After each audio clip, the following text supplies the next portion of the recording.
Recorded, no visuals. Writing brought a flicker of control.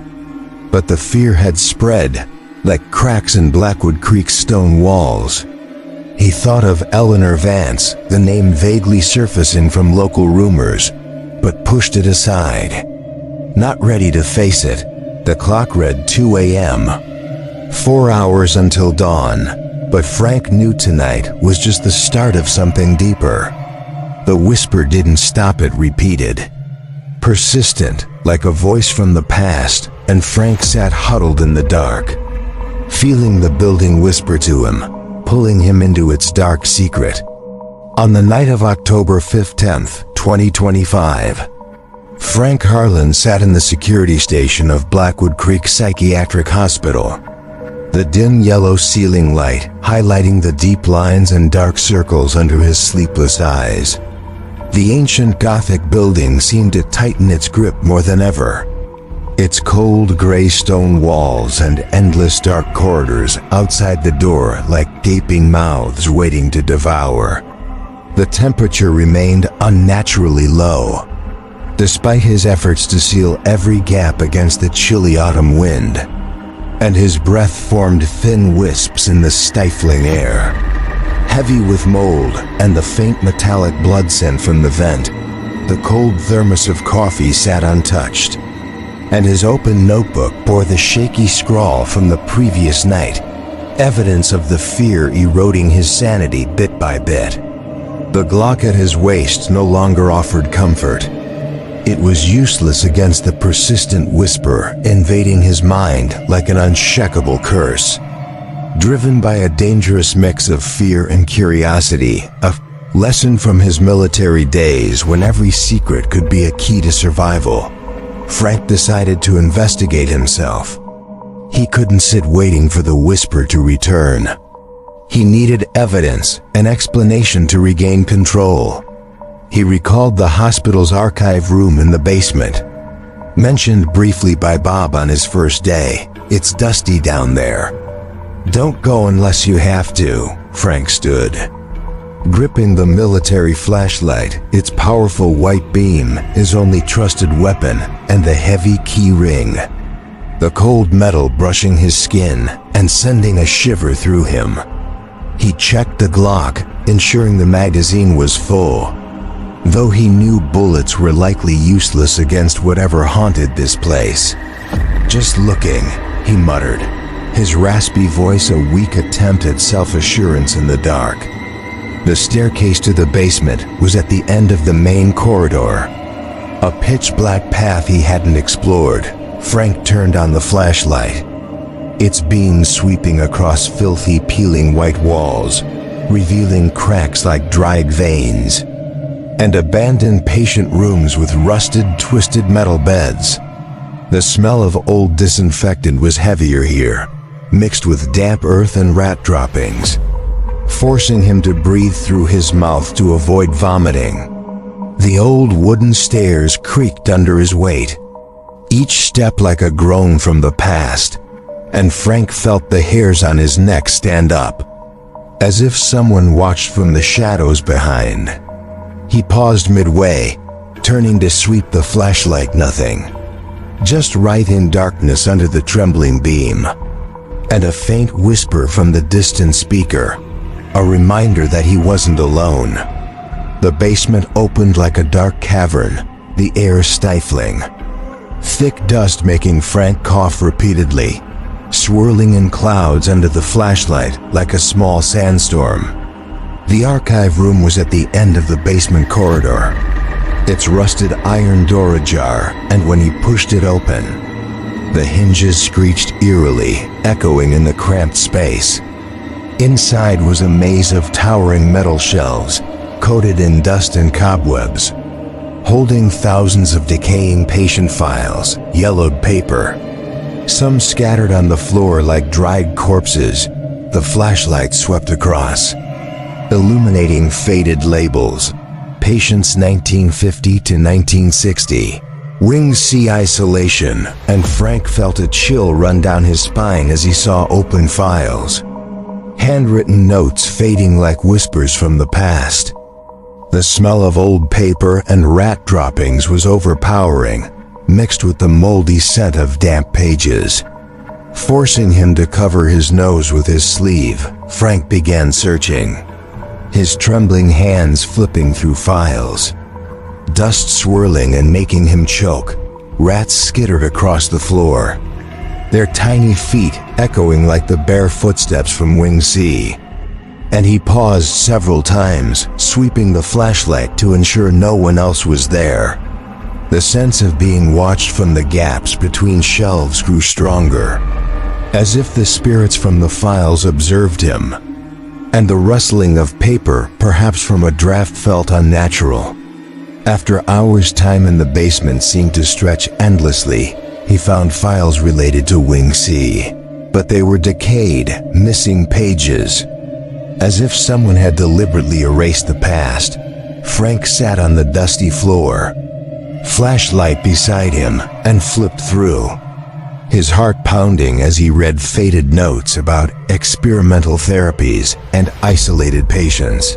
The building seemed to whisper to him through the pages, and Frank knew he had delved deeper into Blackwood Creek's dark secret, where fear and curiosity intertwined. On the night of October 15th, 2025, in the stifling basement of Blackwood Creek Psychiatric Hospital, Frank Harlan sat on the cold, dusty floor, his military flashlight casting light on towering metal shelves like skeletal giants. The air was heavy, dust swirling with each file he flipped, making him cough repeatedly, his throat dry as if swallowing sand. The smell of rotting paper, rat droppings, and damp earth was overpowering, seeping into his nose like a slow poison. Making his head spin, rats skittered across the floor, their tiny feet echoing in the cramped space like the bare footsteps from Wing C. And Frank paused several times, sweeping the flashlight to ensure no one or nothing was watching. The sense of being observed from the gaps between shelves grew stronger, as if the spirits from the files whispered, and the rustling of paper, perhaps from a distant vent, felt unnatural. His watch read 2:30 a.m., but time in the basement seemed endless, each minute stretching like an hour. And he felt as if he were digging through the graves of the past. After hours of searching, his trembling hands flipping through hundreds of decaying files, yellowed paper faded and some gnawed by rats, Frank finally found a fragile file labeled Room 213, Wing C, Last Patient. It was wedged between two shelves, coated in thick dust that he had to blow away to read the faint handwritten title on the worn leather cover. His heart pounded as he opened it, the flashlight sweeping across yellowed pages, the handwriting shaky as if from a weary or frightened doctor. The file was missing many pages, torn out roughly as if someone had tried to hide the truth. But what remained sent a chill down Frank's spine. Last patient, Eleanor Vance. Admitted in 1968, age 16. The diagnosis was hastily scribbled. Hysteria, an outdated medical term he'd heard in stories about old asylums. Making his stomach twist, Frank flipped carefully, his trembling hands under the flashlight, reading faded notes. Patient Vance, female, 16. Admitted by family for rebellious behavior and hallucinations. No clear pathological signs. But Dr. Albright ordered experimental therapy. Albright's name appeared repeatedly, with notes about electroshock and experimental lobotomy, brutal methods Frank had read about in medical history. Making his stomach churn, the file lacked details on outcomes, but a final handwritten note, trembling. Patient missing night of 12/1968. No body found, Wing C permanently sealed. Frank swallowed, his throat dry, and turned to the next page, a faded black and white photo of a young girl with long, tangled hair, wide, fearful eyes. wearing a dirty hospital gown, that face young. Desperate reminded him of the whisper from last night, "Help me." And he felt as if the girl stared directly at him from the photo, her gaze piercing the darkness. He sat among the decaying files, the trembling flashlight illuminating the page, and dread surged. Eleanor Vance, the name was no longer vague. It was the key, the center of everything happening. The frantic footsteps, the gasping breaths at room 213. The horrific boom all seemed to align with the story of a young girl locked in that room, a victim of brutal experimental therapies. Frank flipped further, seeking details, but the file ended abruptly. With one last note, "Dr. Albright, do not disclose. Case closed." He threw the file to the floor, dust swirling, and stood, gripping the Glock as if to ward off an invisible threat. Rats skittered from a dark corner, and he swept the flashlight. Nothing. But the sense of being watched lingered. As if Eleanor whispered from the pages, Frank left the archive, slamming the rusted iron door with a bang, and ran up the stairs, nearly tripping on the rotting wood. Back at the security station, he collapsed into the chair, his trembling hand scribbling in his notebook. Found room 213 file, Eleanor Vance. 16, admitted 1968, diagnosed hysteria. Experimental therapy by Albright, missing 12 1968s. Writing brought a flicker of relief, but the obsession deepened. Eleanor's name now echoed in his mind, like the whisper through the speaker. The clock read 4 a.m. 2 hours until dawn. But Frank knew he had dug deeper into Blackwood Creek's secret, and the past was calling him, pulling him into an investigation he couldn't stop. The building seemed to whisper, and this time it whispered her name. On October 16th, 2025, Frank Harlan drove to the local library in the small town near Blackwood Creek, Pennsylvania, after an exhausting night at the hospital. The weak autumn sunlight filtered through vibrant red oak leaves along the road. But Frank saw only the haunting shadows from the basement, Eleanor Vance's fragile file, the black and white photo with desperate eyes, and the smell of rotting paper still clinging to his hands. The old Ford truck sped along the rough asphalt, its engine roaring like his gasping breaths after sleepless nights. He was obsessed with the place's story, his fitful sleep filled with whispers of "help me," and images of room 213 with fresh scratches on the floor. "Need to know more," he muttered, his raspy voice tight, hands gripping the steering wheel until his knuckles whitened. It was no longer just fear, it was a craving, a need to understand to regain control. Though he knew digging deeper might pull him into darker shadows. The small town was a stark contrast to Blackwood Creek clean wooden houses, cobblestone streets with a few cozy shops and cafes, where locals greeted each other with friendly smiles. The library stood at the center, a quaint red brick building with a domed roof and stained glass windows, like a small church amidst the modern world. Frank parked at the curb and stepped inside, immediately feeling the shift warm air, the smell of old books and clean paper, a far cry from the hospital's mold and blood. At the front desk, an elderly woman with silver hair and thick glasses, looking like someone's grandmother, was reading a book. "Hello, dear, what are you looking for today?" she asked, her voice gentle, her smile revealing yellowed teeth. "I need old newspapers." "About Blackwood Creek Psychiatric Hospital," Frank said, his voice low, trying to stay calm despite his racing heart. The woman raised an eyebrow, her smile fading. "Oh, that place? We have local papers archived from the 1800s, but why the interest? It's been abandoned for years, and it's not exactly a pleasant story." Frank shook his head, not answering. And she led him to the library's basement, a far cleaner space than Blackwood's, with polished wooden shelves and an old microfilm machine. "Papers from the 1960s-70s are here. Be careful, the film is fragile." She left him alone with the soft hum of fluorescent lights.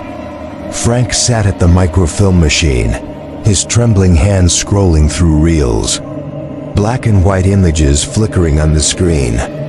He started with 1968, the year Eleanor was admitted, and his heart pounded as he found the first articles. "Scandal at Blackwood Creek. Patient vanishes mysteriously." The report described a young girl, Eleanor Vance, disappearing from Wing C after a chaotic night, with screams and strange noises echoing through the hospital. No body, no trace. Only vague staff accounts that Dr. Albright handled it. Albright's name recurred in later articles. Dr. Arthur Albright and his revolutionary or brutal therapies. The pieces detailed cruel treatments, electroshock without anesthesia, experimental lobotomies without consent, and allegations of abusing young female patients. Albright was portrayed as a fanatic, believing pain was the key to healing the soul, and Blackwood Creek was his laboratory. Frank read with trembling hands, cold sweat beading, the image of Eleanor from the old photo flooding back, matching the described victims, young girls sent to the hospital for rebellious behavior and never seen again. Frank flipped through more microfilm, finding a 1970 article about a major scandal. Blackwood Creek closes after Albright's death. The doctor had died mysteriously in room 213, with no clear cause, only a retired night guard's testimony of screams echoing through the night. Frank's stomach churned, nausea rising, everything aligned with what he was experiencing. The footsteps, the whispers, the boom. He printed a few articles, his trembling hands stuffing them into his pocket. But in the quiet library, a faint whisper echoed soft, like wind through a door crack, but unmistakable. "Help me." Frank spun around, scanning the room. No one. Just shelves and the humming microfilm machine. "Hallucination," he muttered, his voice shaky, but his heart raced. And a faint metallic blood scent wafted through. Despite no vents nearby, he stood, leaving the library with hurried steps, feeling as if someone watched from the old newspapers back home. Frank spread the printed articles on the table, reading them. His obsession deepening. Albright wasn't just a doctor. He was a monster, and Eleanor was his victim. Frank knew he had to dig further, but he also knew Blackwood Creek's story was pulling him in, like an inescapable curse. On October 16, 2025, after leaving the library with printed articles stuffed in his bag, Frank Harlan drove home, but his mind couldn't stop. The faded lines about Eleanor Vance and Dr. Albright echoed in his head like whispers through the hospital speakers. Scandal, mysterious disappearance, Albright's death. The old Ford truck sped along the forest road, its engine roaring like the boom from room 213. And Frank felt a chill down his spine. Despite the warm autumn sun through the windshield, he was consumed. His fitful sleep filled with images of the young girl with terrified eyes and the frantic bare footsteps in Wing C's corridor. "Need to know more," he muttered, his raspy voice tight, hands gripping the steering wheel until his knuckles whitened. From a 1970 article, Frank had found information about a retired night guard, Mr. Abernathy, who worked at Blackwood Creek for 30 years before it closed. The article mentioned him as a witness in the scandal, with vague accounts of late-night screams and shadows in the corridor. Frank jotted down the address from the article, a small house on the town's outskirts, and decided to visit. He knows something, he told himself, though the thought of meeting someone who'd witnessed similar events sent shivers through him late afternoon. Frank parked in front of Abernathy's weathered house, a faded wooden bungalow with a sagging tile roof and an overgrown front yard like an abandoned graveyard. The quiet suburb, with neighbors' houses warmly lit, contrasted with this home's isolation, as if cursed to the fringes. Frank stepped onto the creaking porch, his trembling hand knocking, his heart pounding like during Iraqi patrols before a suspect house. No immediate answer, just the wind whistling through the trees behind like gasping breaths. He knocked again, harder, and finally, the door cracked open, revealing an aged, wrinkled face with cloudy eyes and disheveled white hair. Mr. Abernathy, an 80-year-old man, gaunt, in a tattered coat reeking of tobacco, peered through the gap, his eyes filled with suspicion and fear. "Who's there?" "I ain't buying nothing," he grumbled, his voice trembling like dry leaves. "I'm Frank Harlan. Mr. Abernathy. I work at Blackwood Creek Night Guard. I read old papers and saw your name. I need to ask about that place." "About Wing C room 213, Frank said, his voice low, trying to stay calm despite his racing heart. The old man's face paled, his eyes widening in horror, and he tried to slam the door, but Frank blocked it with his foot. "Please, sir. I've heard things, footsteps, whispers.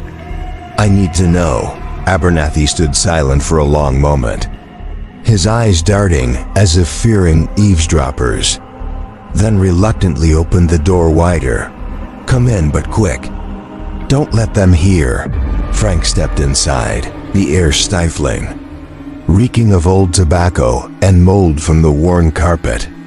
The dim living room was lit by a weak table lamp, illuminating old photos on the wall. A younger Abernathy in a guard uniform, standing before Blackwood Creek with a forced smile. Abernathy sat in a tattered armchair, his trembling hand lighting a cigarette, smoke curling like ghosts in the lamplight. "You've heard them too, haven't you? The screams in Wing C. I told Bob not to hire anyone, but he wouldn't listen. That place, it doesn't want anyone staying." Frank sat opposite, hands gripping his knees to hide their trembling. "You worked there 30 years. What do you know about Eleanor Vance?" "About Albright?" Abernathy took a deep drag, smoke exhaling like a whisper, his cloudy eyes growing distant, as if peering into the past. "Albright. He was a monster in the 60s. He used patients as experiments, electroshock, brain surgeries. All for science. Eleanor was one of them, a poor girl. Only 16, sent by her family for defying them. Not crazy, just rebellious. But Albright took a special interest in her. That last night, I heard screams from room 213. Footsteps running frantically, then a loud boom. The next morning, she was gone. Albright dead in that room, his face did like he saw a demon. I found him. They closed Wing C after, but the screams, they never stopped. I quit, but they followed me in my dreams." Frank swallowed, his throat dry. "You think it's her? A ghost? Or just hallucinations?" Abernathy gave a dry laugh, echoing like the hospital's boom. "Hallucinations? What do you think when you hear them? That place is cursed, boy. Albright did something to those patients, and now they're trapped, Eleanor. She doesn't want to be alone. You're hearing her." He fell silent, staring out the window as if seeing something in the dark. and Frank felt a chill spread through the room. Despite the burning fireplace, Frank stood, thanking the old man, but as he turned to leave, Abernathy grabbed his hand, his touch cold as a corpse. "Get out of that place before it's too late. They don't want you there. They want you to stay forever." Frank left. His steps hurried on the creaking porch and drove away. But Abernathy's words echoed like whispers from Blackwood Creek. He knew he had to continue. The obsession was too deep, and Eleanor's story was now his. Asterisk, still late afternoon on October 16th, 2025.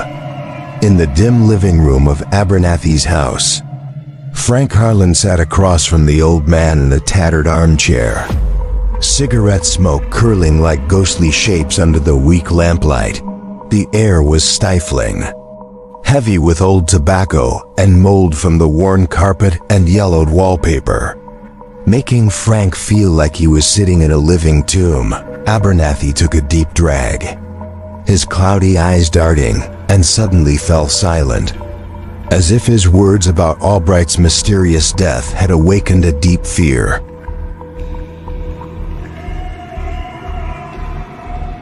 He stared into the void, his trembling hand dropping ash onto the floor like remnants of the past. "Enough," he whispered, his voice shaky, trying to stand to see Frank out. "Go. I don't want to talk anymore." Frank gripped the chair arms, his heart pounding, unable to stop. "Please, sir, I've seen evidence." The gurney flipped in room 213. Fresh scratches on the floor. Whispers calling Eleanor's name. "If you don't tell me, I'll die there." His voice was desperate, laced with the fear and obsession eating at him daily. Abernathy froze, turning to stare at Frank, his wrinkled face pale under the dim light, his eyes wide with terror as if seeing a ghost. He sank back into the chair, lighting another cigarette, the thick smoke veiling his face like a funeral shroud. "All right, but you'll regret it," Abernathy whispered, his raspy voice like wind through Blackwood Creek's broken windows. The screams in Wing C. They started in the 60s when Albright arrived. He wasn't a doctor, he was a devil. He used patients like lab rats, electroshock without anesthesia, brain surgeries to cure delusions, drugs that made them scream until their voices gave out, the young girls. He took a special interest. Eleanor was the last. That night I was on duty in Wing C's corridor.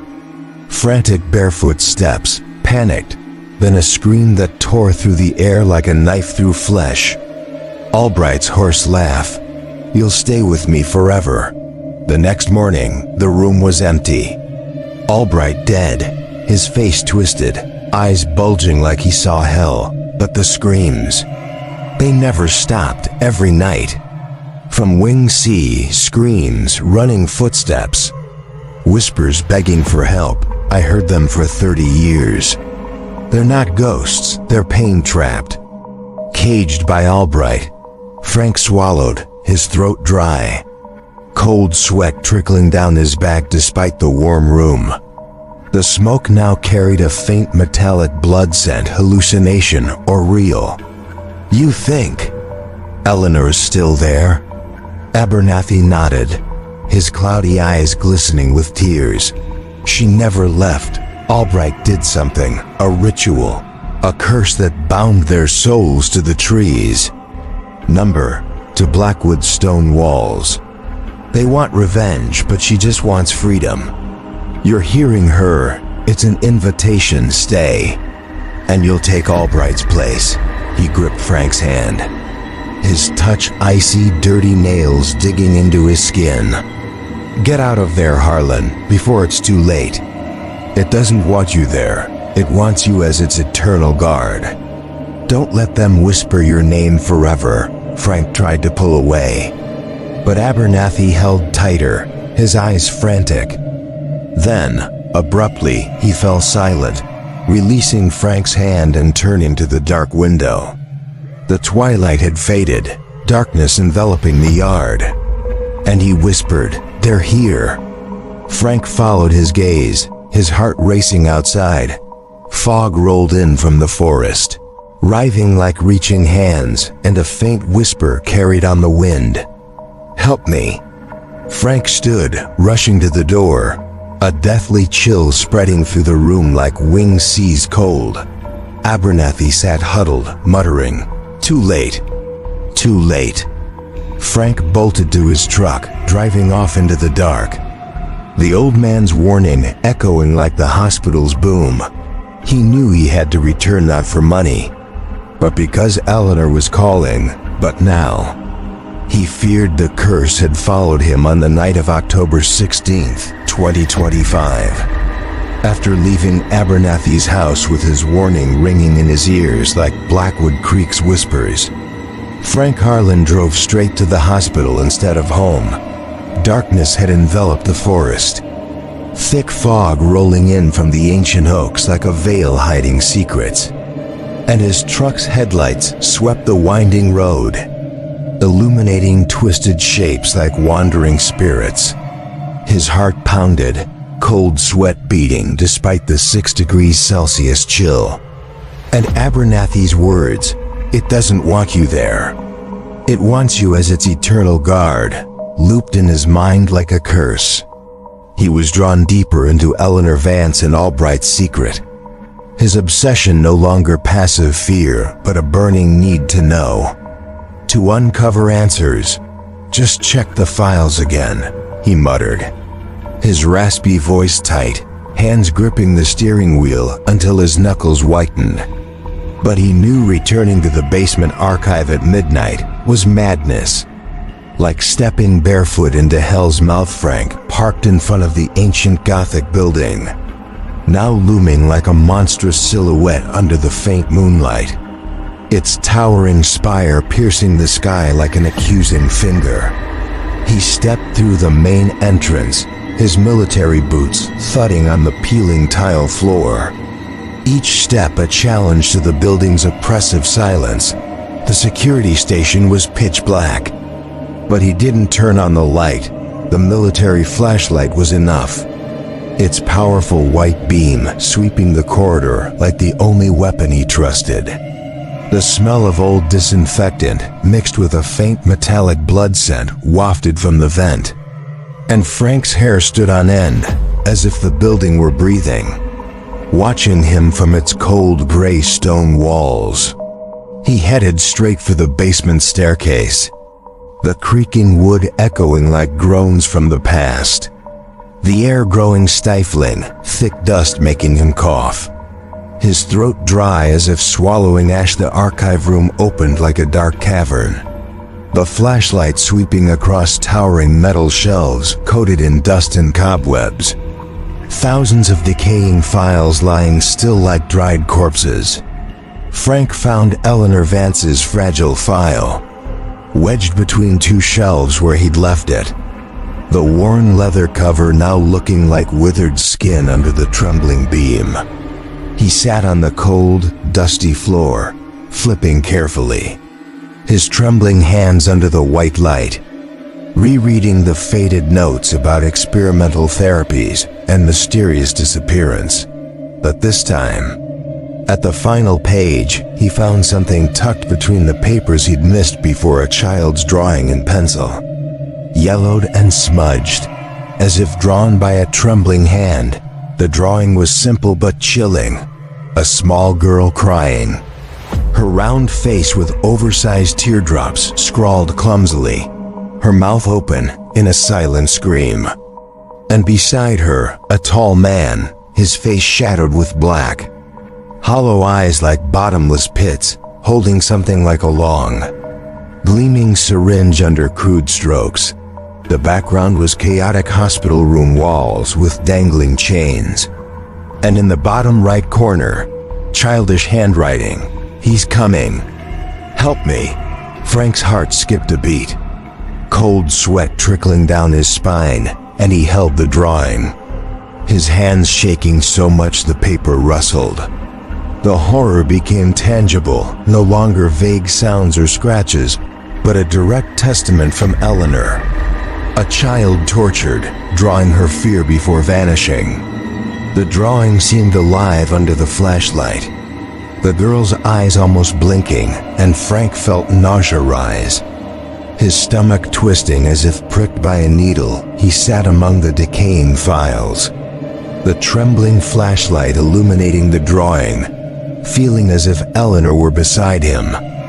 Whispering through the crude strokes, "She drew this."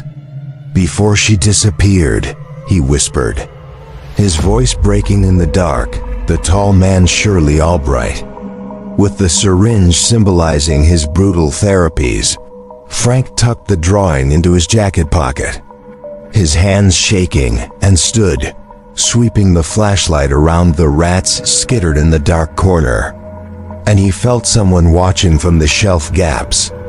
The obsession now had form a child's drawing, a plea from the past, and Frank knew he couldn't stop. The building seemed to whisper, and this time, it spoke through the drawing. "Help me."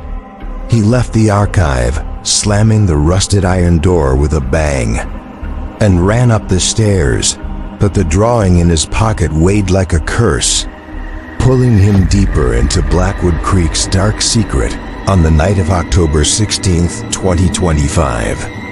Frank Harlan returned to the basement archive of Blackwood Creek Psychiatric Hospital, Abernathy's warning echoing like whispers from the past. It doesn't want you there. It wants you as its eternal guard. Darkness enveloped the Gothic building, thick fog rolling in from the surrounding forest like a veil hiding dark secrets. And his military flashlight swept the endless corridor, illuminating peeling white walls like shedding skin. He descended the old wooden staircase, each creak a groan from hell. The basement air more stifling than ever, thick dust swirling under the trembling beam. The smell of rotting paper, rat droppings, and damp earth seeping into his nose like a slow poison. Driven by fear and curiosity, a dangerous mix from his military days, he had to revisit Eleanor's file, hoping for more details about Albright's brutal therapies. The archive opened like a dark cavern, the flashlight sweeping towering metal shelves coated in cobwebs and dust. Thousands of decaying files like buried secrets. Frank found Eleanor's fragile file, wedged where he'd left it, the worn leather cover like withered skin under the powerful white beam. He sat on the cold, dusty floor, back against a shelf, flipping carefully, his trembling hands under the shaking light. The faded notes about hysteria and experimental therapies remained. But at the final page, he found something missed before a child's pencil drawing, yellowed and smudged by time and damp, its crude strokes full of emotion. As if drawn by a desperate child asterisk, the drawing was simple yet chilling. Stopping Frank's heart for a moment, a small girl crying, her round face with oversized teardrops scrawled clumsily, her mouth open in a silent scream of pain, her wide, terrified eyes pleading outward. Beside her, a tall man, his face shadowed with black, hollow eyes like endless pits, his mouth twisted in a sinister grin, holding a long, gleaming syringe like a sharp blade under crude strokes. The background was chaotic hospital walls with dangling chains, a heavy steel door, and writhing black shadows like monsters, all in gray-black. Smudged as if tears had soaked the paper, in the bottom right, childish, trembling handwriting, "He's coming. Help me, Eleanor."